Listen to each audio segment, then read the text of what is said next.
विटा किंवा दगड रचून उभारलेले नाही, तर एकाच अखंड पर्वताला कोरून निर्माण केलेले अद्वितीय मंदिर. आपण बोलत आहोत एलोरा येथील कैलास मंदिराबद्दल, जे सुमारे 1200 वर्ष जुने आहे. इसवी सन पूर्व 800च्या सुमारास आजच्या संभाजीनगर परिसरात कृष्णराज नावाचा राजा राज्य करत होता. एकदा राजाचे स्वास्थ्य अत्यंत खालावले. अनेक उपाय योजना करूनही त्याच्या प्रकृतीत सुधारणा होत नव्हती. तेव्हा राजाच्या पत्नीने महादेवांची घोर तपश्चर्या सुरू केली आणि असा कठोर संकल्प केला की जर महादेवांनी राजाला बरे केले तर मी तुमच्यासाठी एक भव्य शिव मंदिर उभारेल आणि जोपर्यंत त्या मंदिराचा कळस माझ्या डोळ्यांना दिसणार नाही तोपर्यंत अन्नाचा एकही कण ग्रहण करणार नाही. महादेवांच्या कृपेने राजा बरा झाला. मात्र त्याचवेळी राजासमोर एक मोठी समस्या उभी राहिली.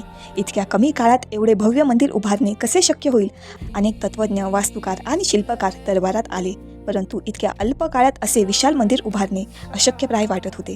तेव्हाच दरबारातील एका प्रतिभावान शिल्पकाराने राजाला एक विलक्षण उपाय सुचवला.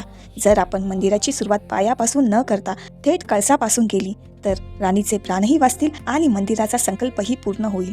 हा विचार मान्य करण्यात आला. एक विशाल पर्वत निवडण्यात आला आणि सर्वप्रथम मंदिराचा कळस कोरण्याचे काम सुरू झाले. कळस दिसताच राणीने अन्न ग्रहण केले आणि तिचा संकल्पही पूर्ण झाला. हे संपूर्ण कैलास मंदिर एका अखंड दगडातून कोरलेले आहे. हे मंदिर आपल्याला सांगतं की श्रद्धा, नियोजन आणि कौशल्य एकत्र आलं तर अशक्यही शक्य होतं.